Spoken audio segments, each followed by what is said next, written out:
Olá, bom dia, a paz seja convosco. Eu sou o pastor Eliomar Paixão, pastor da Primeira Igreja Batista da Ilha das Flores, em Vila Velha, Espírito Santo. E hoje, no dia 29 de março do ano 2020, iniciamos a nossa escola bíblica dominical, com o estudo da carta de Paulo a Filemon, baseada na revista Panorama Bíblico, Conheça o Novo Testamento, na edição 4, onde trabalha-se as cartas e livros do Novo Testamento, de Colossenses a Apocalipse. Bem, começamos com uma introdução à carta a Filemon. Olha só, a epístola de Paulo a Filemon, ela é a mais breve de todas que o apóstolo escreve e provavelmente também ela é a mais íntima de todas as epístolas de Paulo. Nela é possível percebermos a compaixão, o senso de humor e a percepção de Paulo, além de princípios importantíssimos sobre relacionamento e perdão. Nesta carta nós temos uma visão panorâmica, que podemos perceber algumas informações básicas bem distintas e fáceis de compreendermos. Essa carta ela pertence ao grupo de epístolas paulinas, está entre as cartas pessoais de Paulo. O autor é o próprio Paulo e ele está na década ali de 60 da era cristã, possivelmente o ano 61 depois de Cristo. Ele está preso na cidade de Roma.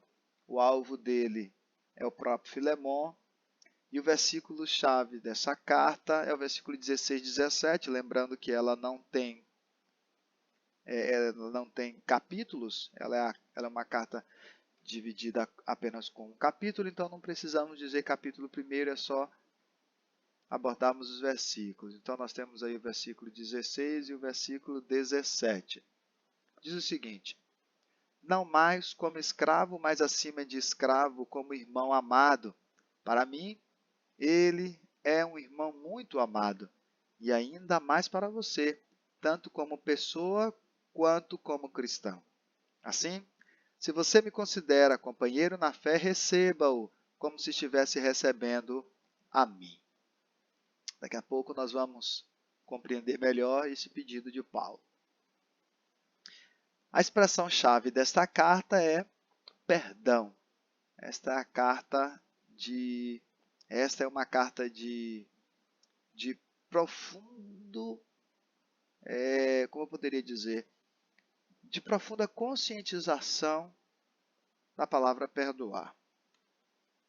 Bem, nós temos como os personagens principais dela o próprio Paulo, que é o autor, Filemon, que é o destinatário, Onésimo, que é o motivo pelo qual a carta está sendo escrita, e o próprio Senhor Jesus. A fonte de Paulo são os relatos do próprio Onésimo. Nós temos a ênfase dela. Qual é a ênfase que Paulo dá nesta carta? O amor cristão aplicado à comunhão da igreja, ao ofensor e ao amigo próximo. Tem um erro de digitação aqui, mas é ao ofensor e ao amigo próximo. Então, nós vamos ter aí o amor cristão aplicado à comunhão. É a ênfase que Paulo dá. Nós temos como destaque o dom da hospitalidade. Acolhe a igreja, reanima os irmãos, recebe os novos convertidos e cuida dos obreiros. Paulo está falando lá com Filemon, mas tudo isso é aplicável aos nossos dias, à igreja do século XXI, a cada um de nós como cristãos. Quais as características literárias dessa carta? Essa é uma carta pessoal e persuasiva.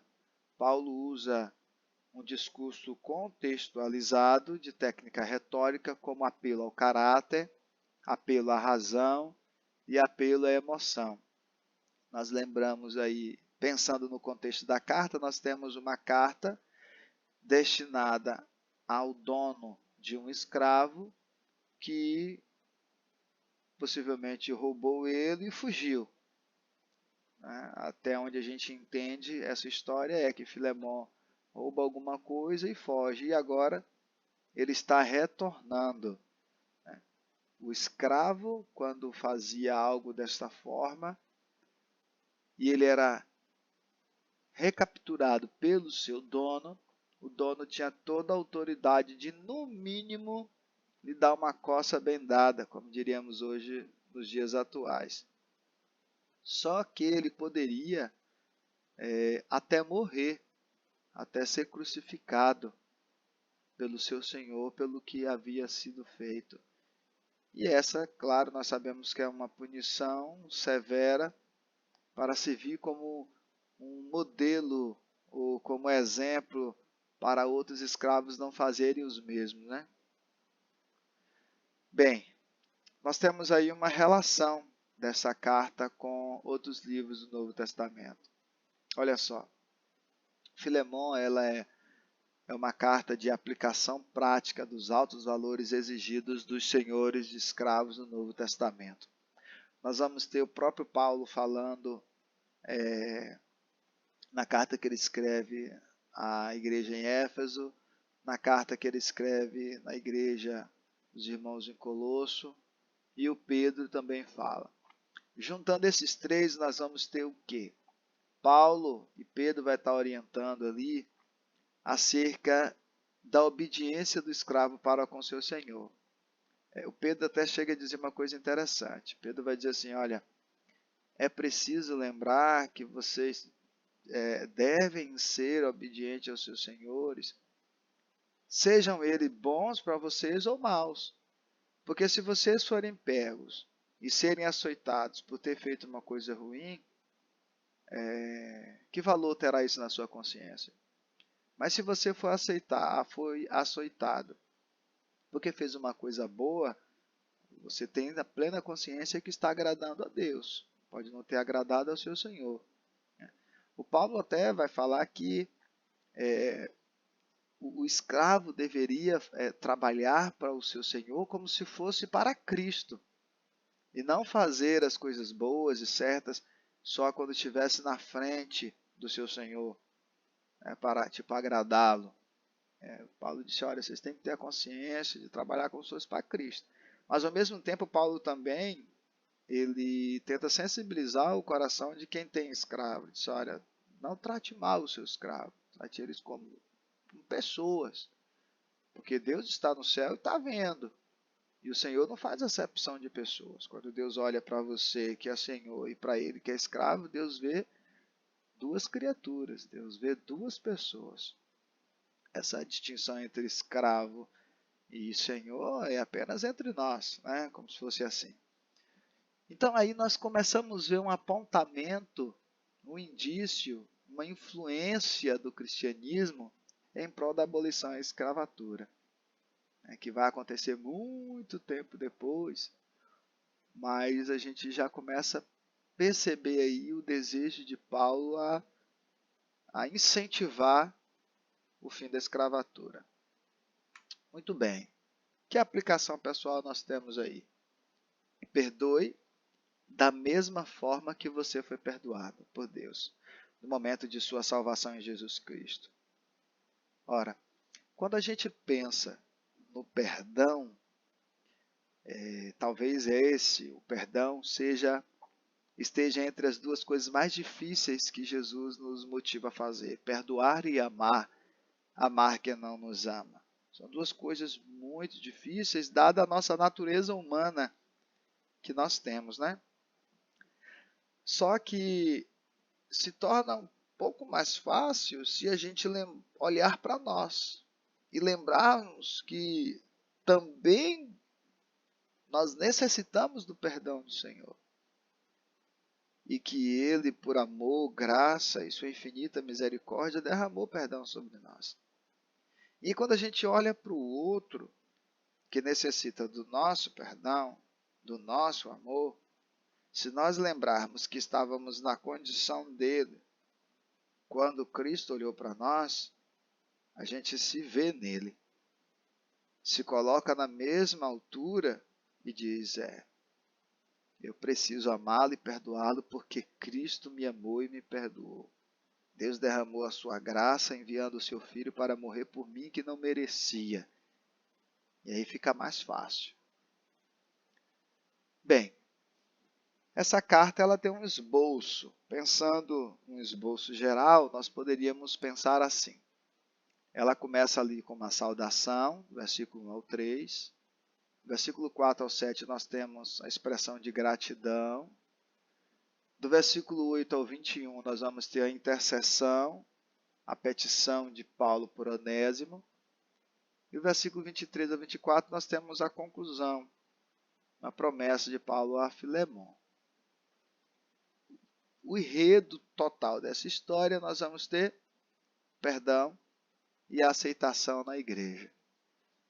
Olha só que coisa interessante. Esta é uma carta que nos motiva a perdoar.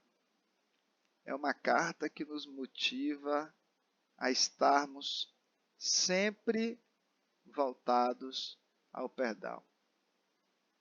Então, este é o esboço da carta a Filemon. A saudação, a gratidão, a intercessão, uma conclusão com promessa a Filemon.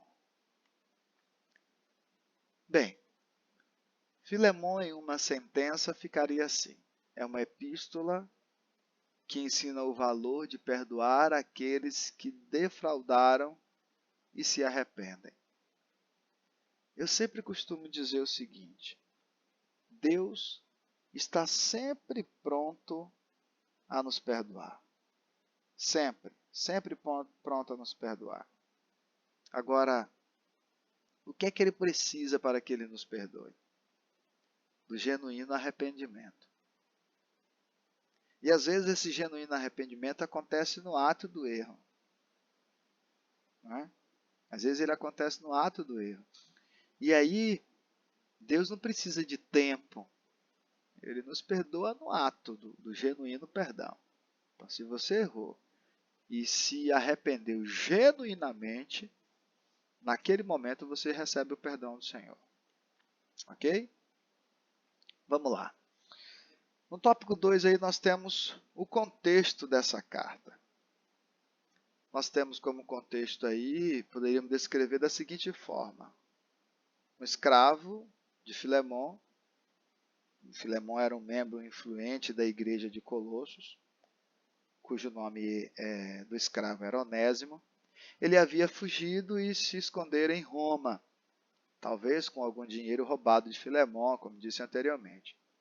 Sob a influência de Paulo, ele se converte, se torna servo devotado ao apóstolo, porém, ele era legalmente escravo de Filemon.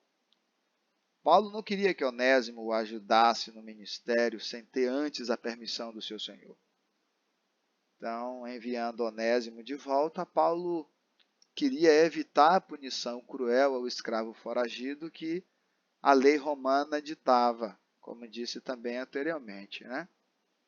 Ele queria conciliar Filemon e Onésimo sem lhe negar a falta cometida. Paulo tinha consciência de que Onésimo falhou e que queria agora consertar. Então, como fazer isso? Como propor uma reconciliação? Então, Paulo escreve de tal modo que seria muito difícil Filemon recusar-se a atendê-lo, porque ele usa daquela retórica que eu falei, né? Apelando ao caráter, apelando ao sentimento, apelando ao coração de Filemon. Paulo é muito inteligente aqui quando ele faz isso. Interessante que ele não ordena com a autoridade de apóstolo. Ele prefere rogar como íntimo e querido amigo. Para assegurar o seu fim, ele leva o caso ao conhecimento da igreja em Colossos e recomenda Onésimo à igreja de lá. A gente pode perceber isso lá em Colossenses 4:9, Paulo recomendando Onésimo à igreja. Bem, essa epístola foi enviada ao mesmo tempo que a epístola aos Colossenses e destinada também à Ásia. ou a Ásia não, perdão, a Áfia. A Áfia era a esposa de Filemon e Arquipo e a igreja local. É possível que Arquipo fosse o dirigente da igreja e muito possivelmente também este Arquipo é filho de Filemon. Bem, que aplicação nós podemos ter de Filemon para hoje? Olha só, a intermediação de Paulo entre Onésimo e Filemon nos mostra que a igreja deve tomar posição nos problemas da sociedade, baseando-se sempre no exemplo de Cristo. Que interessante, né? A igreja deve tomar posição nos problemas da sociedade. A igreja, isso quer dizer que a igreja ela não pode ser omissa, ela precisa se posicionar, ou contra ou a favor, mas ela precisa se posicionar. Quem fica em cima do muro é atingido por todos os dois lados. A igreja precisa se posicionar. E uma das marcas da igreja, uma das marcas que faz com que a igreja caia na graça da comunidade do primeiro século, é que ela se posiciona a favor dos mais necessitados. E por isso ela cresce na graça e no conhecimento, e o Senhor ia todos os dias acrescentando aquelas pessoas, né? A pregação ia sendo feita, então ela crescia no conhecimento, ela exercia o dom do amor, então ela crescia na graça de Deus, e ela crescia em membros também, porque todos os dias o Senhor ia salvando essas pessoas, né? Muito bem. No tópico 3, nós temos aí o conteúdo. Filemon é a menor epístola escrita por Paulo, de todas que Paulo escreveu, né? Ela contém apenas 334 palavras, considerando o texto original, porém é grande em relação ao seu conteúdo. Ela pode ser pequena na sua escrita, no contexto ali de palavras, mas o conteúdo dela é um conteúdo riquíssimo. No tópico 3.1, nós vamos falar um pouco da escravatura. A escravatura era uma condição social presente tanto no contexto do Antigo Testamento quanto no Novo Testamento. Obviamente, Deus nunca estimulou essa prática, mas instruiu a lidar com tal realidade. Desde lá de Deuteronômio, lá no capítulo 15, a gente já tem essas instruções. Em suas cartas, Paulo e Pedro, eles tocaram nesse assunto, mencionando o comportamento cristão correto, tanto para os senhores crentes, como para os escravos cristãos também, como eu falei anteriormente. Nós vamos ter ali orientações de Paulo à igreja em Éfeso, à igreja em Colossos, como eu falei, ao próprio Tito, ali no capítulo 2, e o Pedro também fala na sua carta em 1 Pedro 2,18. No tópico 3.2, nós temos aí o princípio do perdão. De acordo com alguns historiadores, a Epístola a Filemon contém todos os elementos do perdão: a ofensa, compaixão, intercessão, substituição, restauração, elevação para novas relações. Todos esses princípios têm a ver, todos esses elementos aí têm a ver com perdão. A ofensa, para que se libere o perdão, precisa ter havido alguma ofensa, né?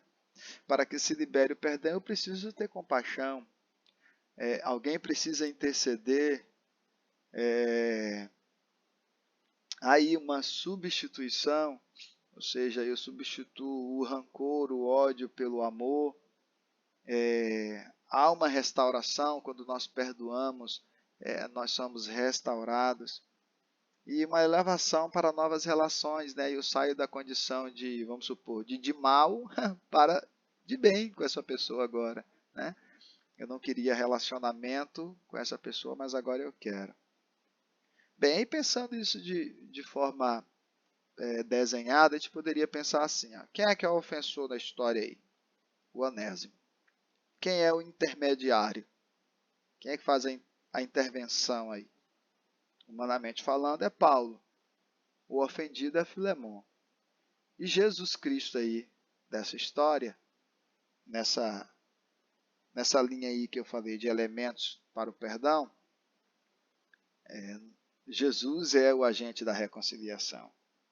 Nós temos uma ofensa, precisamos da compaixão, da intercessão, a substituição, a restauração e a elevação para a nova relação, não é? Então nós temos um ofensor, um intermediário, um ofendido e o agente da reconciliação. Que no caso aí o ofensor é Onésimo, o intermediário é Paulo, o ofendido é Filemon e Jesus é o agente da reconciliação. Nós temos outros princípios na epístola e eu queria observar com você esses outros princípios. Vamos lá. Primeiro, nós temos intercessão pelos crentes. No versículo 4, versículo 6 ao 7, no versículo 22, nós vamos ter essa expressão de intercessão. Nós temos testemunho de uma vida de fé e amor. Se você for no versículo 5, você vai perceber. Aí é necessário que você vá acompanhando com a sua Bíblia, tá? Pega a sua Bíblia agora e vá acompanhando. Eu não vou ler todos os textos para a aula não ficar muito extensa. Aí você confere aí. Nós temos a liberdade entre os cristãos, nós temos a produção de filhos na fé, nós temos o perdão aos ofensores, o acolhimento dos irmãos em Cristo, a responsabilidade por um novo convertido, a restituição por parte do arrependido e a hospitalidade para com os irmãos. Lendo todos estes versículos, aí do 4 até o 22, nós vamos perceber todos estes princípios nessa carta de Paulo a Filemon. Então, seu exercício agora é pausar o vídeo e ir lá e conferir cada versículo. No tópico 3.4, nós temos algumas curiosidades. Olha só, no verso 11 desta carta, dessa epístola, Paulo fez um jogo interessante de palavras ao usar o termo akrestos, que significa inútil, em oposição a euchrestos, que é útil, sendo o segundo precisamente o significado do nome de Onésimo, que era um nome grego comum. Vamos lá, como é que acontece esse jogo de palavra? O nome Onésimo era um nome grego e significa útil.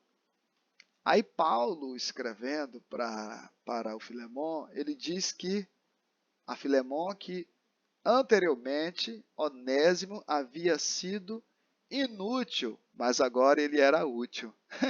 ele faz um jogo de palavras que dá até um certo tom de cômico, como se estivesse querendo quebrar o gelo, né, nesse seu diálogo aí com Filemon. Outra curiosidade interessante é que Arquipo é tradicionalmente tido como filho de Filemon, que seria este também o pastor na igreja de Colossos, o Arquipo, né? A qual a igreja em Colossos se reunia na sua própria casa. Então, possivelmente, Filemon e Arquipo e Áfia ainda moram juntos, a igreja se reúne lá na cidade de Colossos, na casa deles, e Arquipo era o jovem pastor desta igreja. Bem, Paulo se refere a Onésimo também, como uma das curiosidades, como teknon, ou seja, como filho, teknon é expressão grega, assim como akrestos e euchrestos. Mesmo que o apóstolo usa para se referir a Timóteo, ou seja, Paulo usa essa mesma expressão teknon, que significa filho, que ele usa para o Onésimo, ele também usa para Timóteo e ele usa também para Tito. Aquelas pessoas que ele ganharam, que ele ganhou para o Senhor através da pregação da mensagem do Evangelho de Jesus. Então, 3 curiosidades aí muito interessantes, né? Que aplicação nós temos de Filemão para hoje? Temos uma outra aplicação interessante. Qual? O Evangelho de Cristo destrói todas as barreiras da raça, da classe social, da vocação e cidadania. Cristo nos faz irmãos. Olha que interessante. Se nós lermos Gálatas 3:28 e Gálatas 3:11, nós vamos perceber isso muito claramente. Como você encara esse assunto em questões práticas do seu cotidiano? Como é que você olha para as pessoas?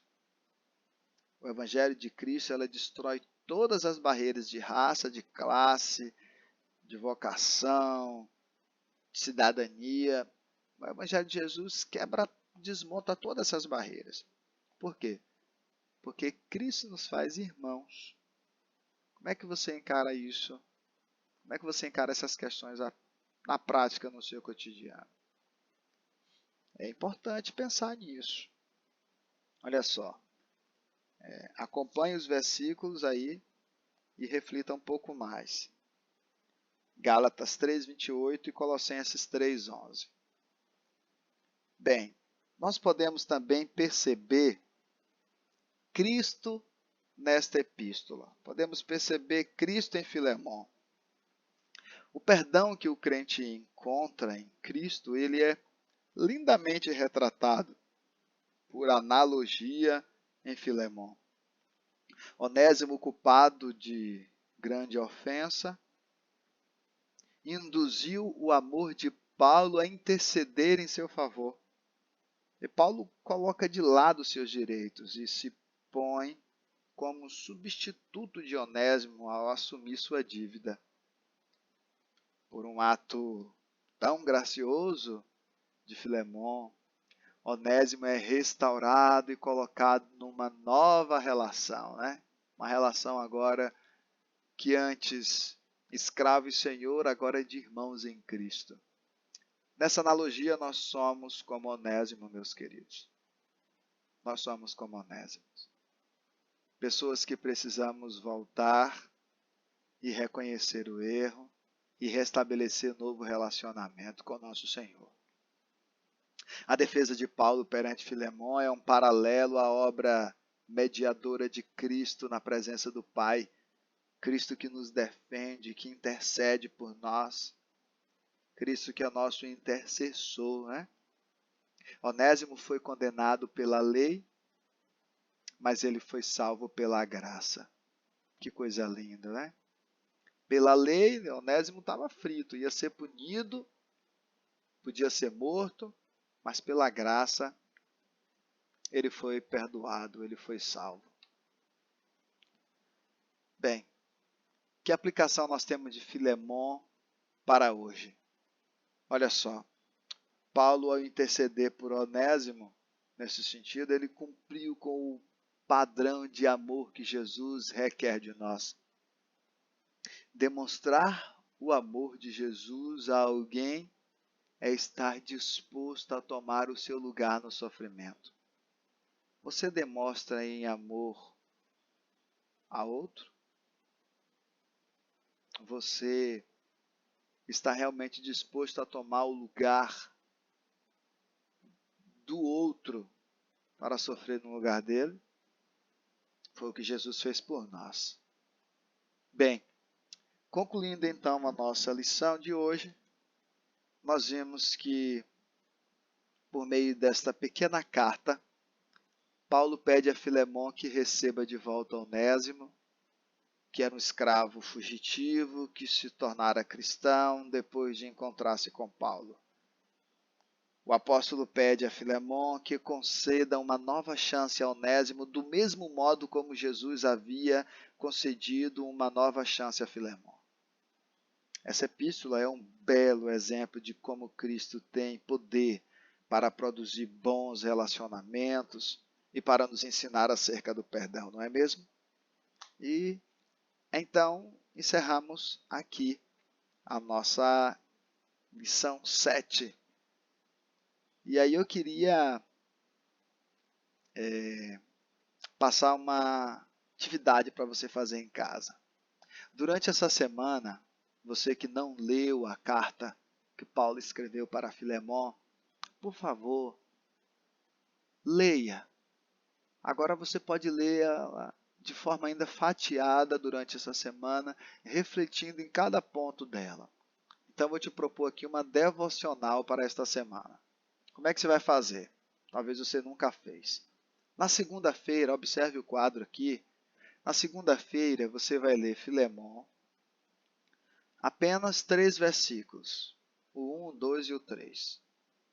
E nessa leitura você vai refletir na graça e na paz, que são palavras de saudação aí do cristão. Graça e paz. E aí você pensa, né? Você saúda o seu irmão assim?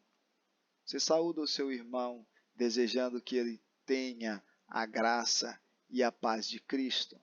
Pois é, esta é uma forma de nos saudarmos, né? Graça e paz, meu amado irmão. Então, na terça, na quarta, na quinta, na sexta, no sábado e no domingo, você vai lendo aí estes versículos e vai fazendo essa reflexão que está do lado aí. Tá certo? Bem, atividade para casa passada para vocês. Agora, nós vamos para a nossa dinâmica Os Bereanos, para finalizarmos esta carta. Bem, aí já é agora para aqueles que leram a carta, né? Se você leu a carta, você fez sua lição direitinho aqui na revista. E se você não tem a revista, mas você leu a carta várias vezes, como eu instruí, então você vai acertar todas essas perguntas. Eu tenho 10 perguntas, vamos brincar agora, aprendendo brincando. Eu batizei essa dinâmica como os bereanos, que eram aqueles irmãos que amavam conferir nas escrituras se o que os apóstolos, discípulos de Jesus estavam ensinando realmente condizia com os ensinamentos das Sagradas Escrituras. Vamos lá, a primeira pergunta é a seguinte: quem estava preso com Paulo quando ele escreveu a carta a Filemon? Primeira possibilidade é Onésimo. Segundo, Ártemas. Terceiro, Marcos ou Epáfras. Quem estava preso com Paulo quando ele escreveu a carta a Filemon? Tempo.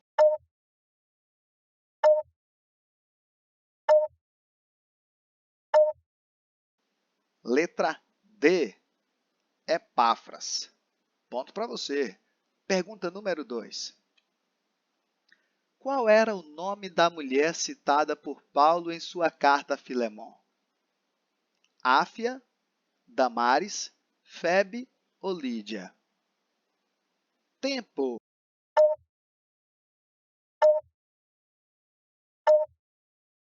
Áfia.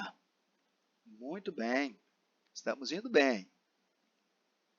Pergunta número 3. Por quem Paulo intercede na carta a Filemon? Paulo intercede por Epáfras, Tíquico, Onésimo ou Demas? Tempo.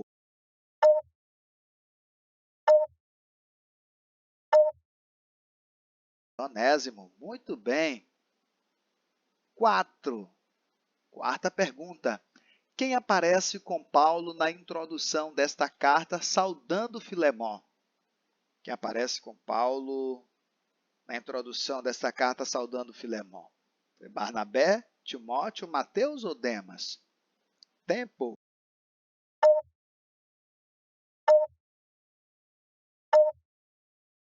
Timóteo. Muito bem. Você está acertando tudo, hein? Quinta pergunta. Onde Paulo estava quando escreveu a carta a Filemon? Na prisão em Roma? Em sua casa? Na sinagoga ou no Areópago? Onde Paulo estava quando escreveu a carta a Filemon? Na prisão em Roma, em sua casa, na sinagoga ou no Areópago? Tempo.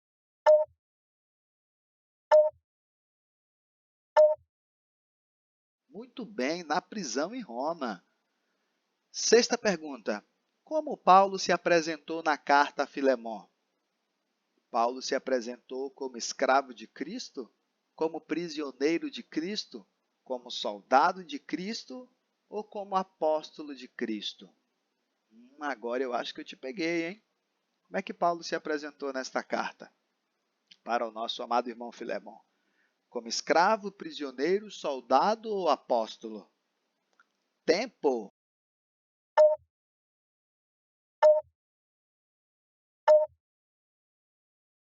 Como prisioneiro de Cristo. Muito bem. Acho que alguns erraram essa, hein? 7ª pergunta. Qual é a afirmação que Paulo fez se referindo a Onésimo? Está lá no versículo 11. Ele antes lhe era inútil, mas agora é útil. Ele antes lhe era útil, mas agora é inútil. Ele antes lhe era inútil e agora continua inútil. Ele antes lhe era útil e agora continua útil. Qual dessas afirmações é a verdadeira que Paulo realmente fez, referindo-se a Onésimo para Filemon? Tempo.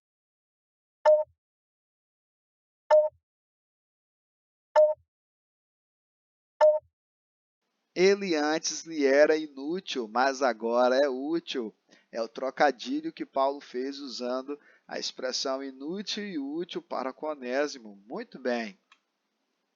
8ª pergunta. Qual dessas é a afirmação verdadeira feita por Paulo a Filemon ao interceder por Onésimo? Qual dessas é a afirmação verdadeira feita por Paulo a Filemon ao interceder por Onésimo?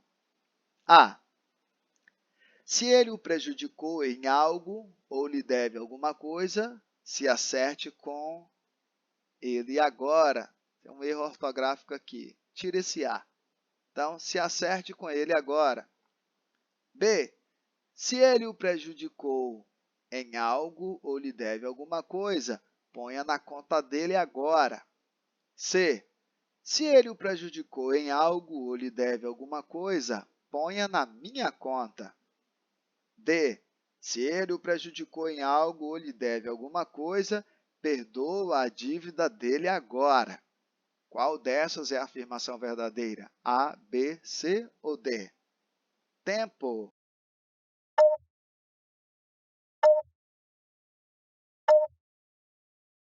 Se ele o prejudicou em algo ou lhe deve alguma coisa, ponha na minha conta.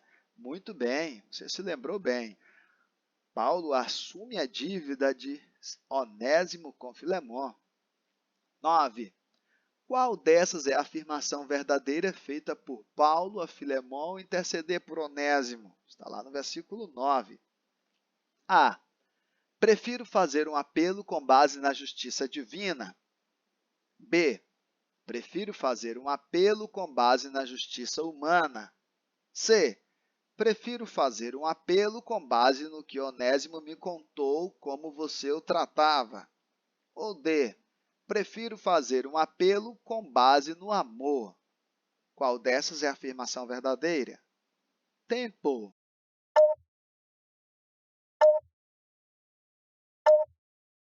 Prefiro fazer um apelo com base no amor. Muito bem, você lembrou bem. Paulo disse que poderia até ordenar, usando a sua autoridade como apóstolo, mas ele preferiu fazer um apelo na base do amor. E última pergunta. Além de Timóteo e Epáfras, quem mais enviou saudações a Filemon no final desta carta? Está lá no versículo 24, último versículo. Foi Barnabé, Mateus, Simão e Tiago? Foi Marcos, Aristarco, Demas e Lucas? Marcos, Pedro, Tiago e João? Ou Ananias, Epaminondas, Artemas e Tíquico? Qual destes irmãos enviou saudações a Filemon no final da carta? Tempo.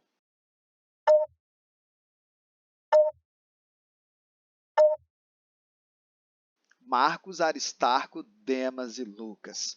Muito bem, e assim nós finalizamos a nossa lição de hoje. Tenham todos um bom domingo, que a graça do nosso Deus seja com cada um de vocês. Amém. Até a próxima lição, que será o estudo da carta ou livro Hebreus, aos Hebreus. Grande abraço.